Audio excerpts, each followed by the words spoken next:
Hey, everybody, this is Heidi St. John. You have found me at my little corner of the internet. Welcome to Off the Bench. Today, we're going to pick up a topic that I have talked about many times at this show, and I've got a wonderful guest on with me. Kelly Harbaugh is here today, and we're going to talk about the challenges of working from home and homeschooling your kids. This is going to be really encouraging, you guys. Stick around. I think you're going to be glad you came.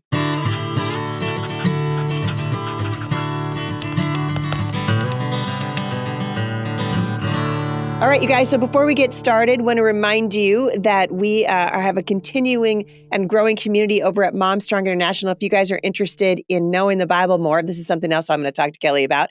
If you guys are interested in knowing the Bible more and equipping your children to understand God's word, Mom Strong International is the place that you want to be. This was sort of breathed out of my book, Becoming Mom Strong, but it's something I've wanted to do for a really long time. So check it out at momstronginternational.com. All right, there are a lot of people leaving the public school system. I mean to tell you, they are leaving in droves. And it's high time because we've seen now for many, many years that the public school is injuring children, body, soul, mind, and spirit. And parents have a responsibility. Our first responsibility, according to God's word, is to care for our children, to train them up in the way that they should go. And it's really hard to do that when they're being sent to an institution 5 days a week that's telling them the opposite of what God says is true. And it's really injuring our children. So a lot of people taking their kids out of school, some people putting them in private schools, some people doing pod schooling, but a lot of people turning to homeschooling. And one of the things I hear more than any other thing in terms of a deterrent for homeschooling is people will say, well, I have to work. And I don't know how I could work and homeschool my kids. Well, I'm excited to talk about this today. Kelly Harbaugh is on the show with me today. She has actually figured this out. Many of you guys know that I am also a working homeschool mom and have been working for a very long time. So we're going to talk a little bit about how we made that happen and then give you guys a push in the right direction. Kelly, my friend, welcome to the show. Thank you. I'm excited to be on the podcast. Thanks for having me on today. Well, I'm glad that you're here, but you're also helping out on staff at Mom Strong International. So why don't you tell us a little bit about what you're doing for MSI? Sure. Well, my background is really in content management. And so on the bigger sense, I've been helping with kind of planning the Bible studies and just giving some guidance on the content there. And then for the last couple months, for May and June, I've actually been teaching the Bible studies each week. So that's been different for me, but it's been a lot of fun. I've enjoyed it. Yeah, it's good. Well, I was just telling you before we started recording how excited I am to have you on the teaching staff as well as, sort of going beyond content management even. So it's exciting. But you really have a passion for helping moms stay home with their kids. Those of us who work from home, and I've done this for years and years. And sometimes, I worked for a long time. I worked nights at the hospital, but then that was hard on our marriage because Jay would come home from work and I'd be like, hey, there's a casserole in the oven. I'll see you at 2 a.m, and then we're switching off. And those were difficult years too. But I discovered, as you did, that there are ways that I can make money on the internet and discover my voice at the same time. You have a real passion to talk to moms about this. And I'm sure that, like me, you hear all the time from homeschool moms or want to be homeschool moms or homeschool moms that are just, tired of feeling like they're broke all the time, which frankly, the Biden administration is not helping that one iota. Yeah. I just got back from Costco, girl, and it's not pretty. I'm telling you what. But tell us a little bit about why you are excited about this topic and sort of where you came from, because you're a homeschool mom. I am. And I started homeschooling very late in the game. Just to tell you a little bit about my family, I have 2 grown children, and then I have a latecomer 7-year-old. So I'm kind of on the second time around. But with my 2 older kids, they were actually in 4th and 8th grade when I started homeschooling. So at that point, we had already tried both private and public school, actually. And, this was really more like 20 years ago. So we weren't facing all of the same things that many people are facing today. But at the same time, I could see challenges. And I could see both of my kids needing things that the school couldn't give them. It was very frustrating having no family time, right? My kids either spent their entire day was getting ready for school, being at school, dinner, doing homework, getting ready for school the Yeah. next day. 100%. I know there's a lot of moms, nodding in agreement. Yeah, that's true. So, but I worked full time, and actually, I'm one of those moms who always wanted to homeschool. I know probably the words came out of my mouth a couple times. Oh, I could never do that. And that had more. Right. Yeah. Like, we've all said that, but Right. I was never one of those people that was like really opposed to it. I always wanted to. In fact, when my kids were little, when they were just like the first one was getting ready to start school, I was at a church that was actually very pro-Christian education. They ran a school. They had a very big homeschool community. And I remember them having this day where there was curriculum laid out and there were people there to answer questions. And this was like, late 90s. So I remember I just chickened out. I was just really afraid. Like, what would my family say? What are people going to say? I was just worried about what people would think. And so that kind of got put aside for a while. And instead, I was working full time. I had a good job. I could afford to send my kids to private school. And that's what I did. Mm-hmm. But in the end, if you have a school that teaches the Bible, that's better than public school, right? But in the end, the classroom setting is just not always optimal. In fact, most of the time it's not optimal. And by the time we got to this point, 4th and 6th grade, I could see, I had one child where school had kind of sucked all the life and motivation out of them. And then I had another one that was just the opposite, which I think is just as bad of a problem, because I was this person, she was the one that, if she didn't make honor roll, it was just devastating, right? Right. She's devastated. Right. And school, everything revolves around that. And those are both bad problems.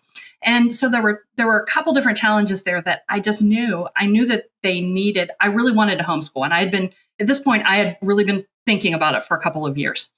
And it really hit me the one day when it was like a Saturday where we had chore day. And there were some days when I didn't really mark everything out they needed to do, right? And the day would just drag along. What do I got to do next? What I got to do next, right? And then there was one day that, we just started with a checklist. Do all of these things and then you're done. And I'll tell you what, that got done so fast and they were done for the day. And just something clicked in my head and said, what if we did this with school? What if they just, my kids are older now. I at least had an older one that could be responsible and, kind of take care of being there during the day, because I was still working outside the home at this point. And so that's where we started, right? I, of course, encourage people to find a way to work at home. But in the beginning, you may have to start with what you have.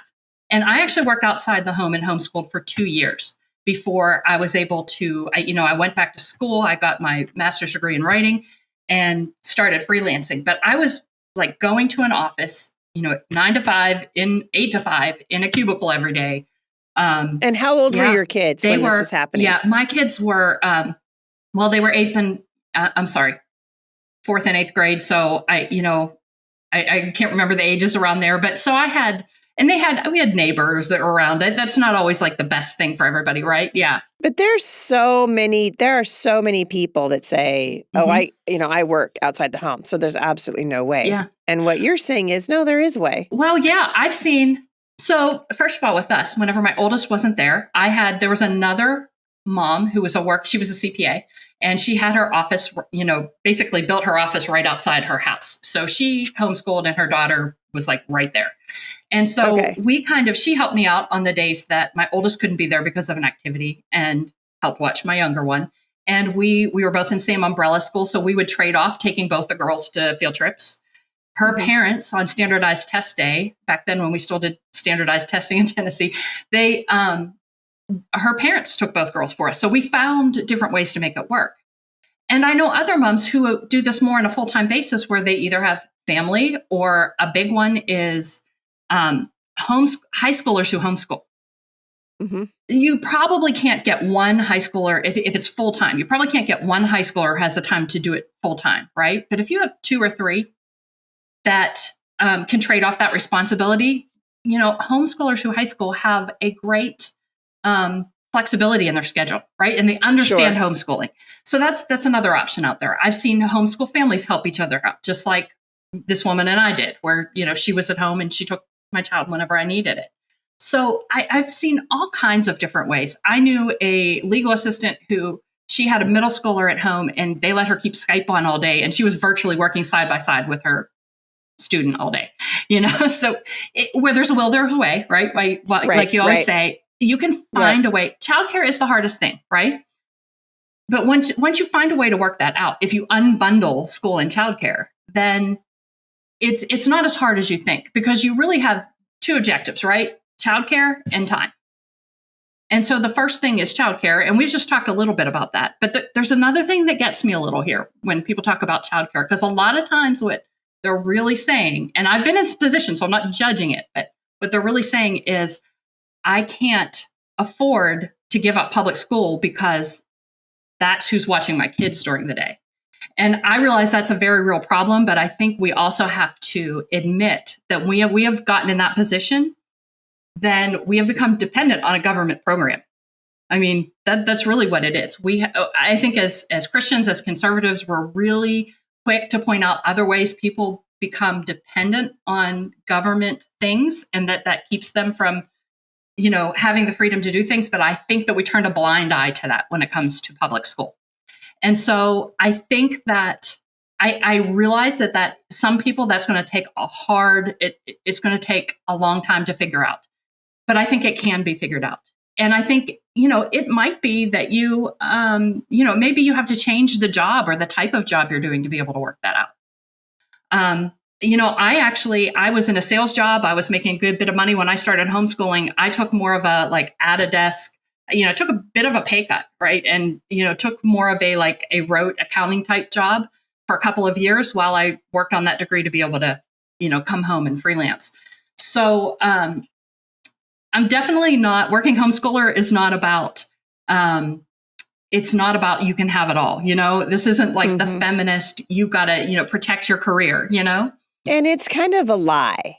Yes. Like, I actually don't like listening to people who say, you can have it all, and then they put a picture of, Britney Spears, and then, look at her, she's got all this, but it didn't work out very well for her. So many people, particularly in the entertainment industry, who say, you can have it all, you can't have it all. Basically what we're doing in this, and in the culture right now, we do this particularly as mothers, is we're making value statements. We're deciding, what do we value? What's important? And it's why I like to say, where there's a will, there's a way, because when we decide what's important, then we have to start praying about it, start looking at our options. You've come up, and you mentioned it briefly, but we haven't really talked about it. We're going to take a quick break. And when we come back, I really want to jump into this with you, because you've actually started a website. It's called workinghomeschooler.com, where you're really training these women mostly, but I'm sure there's men too, but just training people. Hey, you can actually homeschool your kids, even if that second income is something that you can't live without. So this is a great conversation and a great topic, and we're going to keep it up. We'll be right back. All right. So Kelly, before the break, you said briefly that you mentioned your website, which we haven't jumped into yet. So I want to do that. So you developed workinghomeschooler.com, and really the heart behind it is to train up people who want to stay home with their kids, but just haven't quite figured out how to make it work financially, right? Yes, I would say some is figuring out how to stay home and make that work. And the other is just trying whatever you have, trying to figure out how to make your work schedule work, even if you're outside the home, right? How to make it work today. Because if you need to start today, like if you really want to get your child pulled out of school, like tomorrow, like I said, for me, it took me 2 years. Other people have made it, just work out, especially if there's family involved. So yes, the goal is really to help people learn how to make homeschooling and work fit together, right? And so, we talked about childcare before as being one of the two objections. The other one is time. The time is the easier one to figure out, right? Right. When I, one of the other things that kind of got me thinking about homeschooling when I was working is I was actually spending the same amount of time as our state required homeschool hours after work, helping with homework. I mean, my kids were in school all day and then spending hours on homework, and if they're struggling with something and you realize they really need to kind of go back to last week and relearn that again, and there's like, that was my experience too when our daughter was in school. Yeah. And then there goes your home life. Yes. Now you have no home life, because your kids are at school all day. And then when they come home, you can't really even be with them because you're doing homework. Exactly. Whereas when you're homeschooling, that family time is kind of integrated, right? You don't, instead of standing over, even if you have a younger child, instead of standing over that, 8-year-old trying to make sure they finish the worksheet that the teacher wants done by tomorrow, you can be cuddled up with them reading a book. You can be right. It very much brings back your one-on-one and your family time. So, I mean, you and I both know it doesn't take like an 8-hour day to homeschool. Right. Well, and that's a big, how long does it take, Kelly? Because that's one of the big questions that people ask is like, hey, I can't homeschool my kid. I always tell people, listen, if you're homeschooling your kid from 8 o'clock in the morning to 3 in the afternoon, you're doing it wrong. Mm-hmm. We should be able to get it done, especially if your kids are little, in just a couple of hours every day. So it really, after that, it's time management. It's trying to figure out, okay, what am I going to do with my kids? I love, and I wrote this down, I love that you said, checklists early on in our interview. Checklists save my bacon. I gave my kids every single day a checklist that I created for them on the computer. And I would just give it to them in the morning. These are the things we have to get done today. And when when you reach a point where you need help, come and find me. But I had, 6 kids that I was trying to figure out how to juggle that. Those checklists and that intentionality makes a massive, massive difference. Yeah, it sure does. And that's really how I did it with my older kids. When you ask about how long it takes, I mean, really, 4 hours is a long homeschool day, right? And it is. Yeah. And I think where people get confused, is their state probably has a requirement of you're required to do this many hours a day of school, which in Tennessee, where I live, it's 4.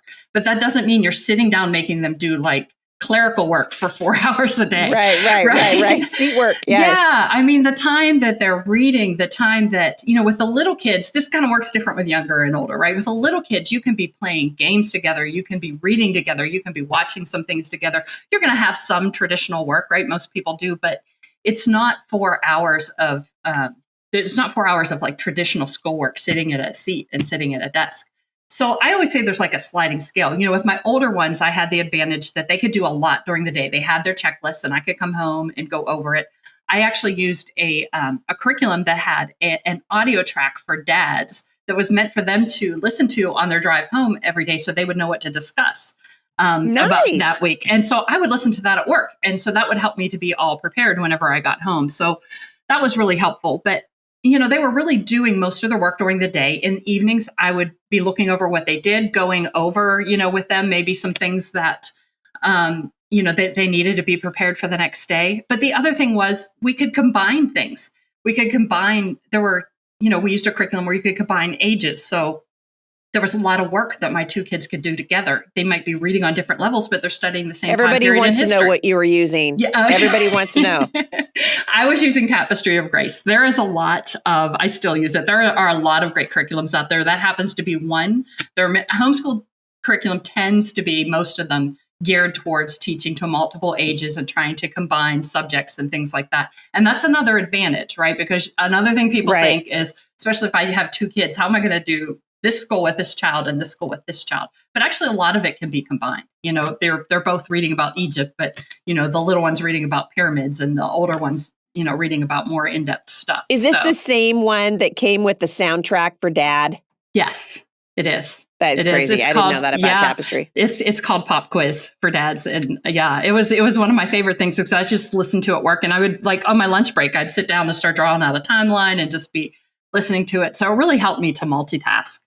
But I mean, really the time, the older kids, it may take them longer to do their work, but they can do more independently. The younger kids, they may need more from you, but they only need like an hour or so, maybe in between they need a couple hours. And, it's kind of a sliding scale, right? Right. Yeah, I agree. Well, and I think you're kind of telling moms, listen, don't overthink it. I think so much of what, we get hung up because we overthink it. And we try to compare school, traditional school, which is what most of us grew up with, is what most of us know. And we went in, well, they don't anymore, but we did the flag salute, we were there all day long. The bus, a lot of us, the bus would pick us up at 7:30 in the morning. We didn't get home till 4 o'clock in the afternoon. And that is a parent's paradigm, right? That's how they're looking at homeschooling, but we don't need to look at it that way. In the last couple of minutes that I've got left, I've got about 2 minutes left. I really want you to talk about workinghomeschooler.com. Oh, okay. Because Sure. I want Mhm. people to check it out. And so explain, if you don't mind, really briefly, kind of what it is, Mhm. and then how people can access it. So, Working Homeschooler has a resource center that you can sign up for. It has a few different things. It has courses that I have taught in the past that help you get started with homeschooling and take into account things like making a schedule, a time block schedule, and working with figuring out childcare, things like that. So, it's a homeschool course that includes the things that working moms need. But also in there are lots of videos that I've done over the past few years, lots of Q&A videos and things that you can look up. You can search right in there and it searches all the transcripts and finds exactly where I talk about that in the video. So it's also a great Q&A resource. I have a lot of curriculum guidance in there, a lot of downloads, planning guides, and then I am putting new content in there every month a different topic. This for July, we're going to talk about some of the things we just talked about, combining resources, like combining your kids into studying the same thing at the same time, and how you can combine subjects to just make that time work a little bit better for you. Actually, you can find that at workinghomeschooler.com. There's information about the resource center. It's called the Working Homeschooler Hub, and it's just a great resource to be able to get some step-by-step formal guidance, get some resources you can download, and also be able to just do a little searching, some Q&A. So it's a subscription, right? It's a It is. membership program. And when people click on it, then once they become a member there, and Momstar International runs very similarly. I mean, we have a membership there. It's very affordable, and the information that you get in return is so worth the investment. Just the training and getting to listen to somebody like you who's sort of been there and done that, because there are so many moms right now who are at the jumping off place and they realize that they want to do this, but they're just afraid. So I'm excited about this. I'm really excited to see it flourish and grow. And other moms really who have been there and done that, using their experience and helping the newer generation of homeschool moms really make this thing work. It's a powerful, powerful thing. So again, that's workinghomeschooler.com. And Kelly, you are a treasure. It's wonderful to have you on staff at Mom Strong International and be using your gifts and talents as a writer and now as a teacher at MSI. So I cannot wait to see where this goes. Thank you so much for coming on the show today. It's been fun to have you. Thank you. I enjoyed it. Thanks. If you guys want more information on Kelly Harbaugh and her awesome ministry, to those of you who are looking to stay home with your kids and homeschool them and figure out how you can juggle working and homeschooling, this is going to be an awesome opportunity. Check it out, workinghomeschooler.com. I will link back to it in the show notes today. Have a great day, everybody. Thank you for listening, and I'll see you back here again at the intersection of faith and culture.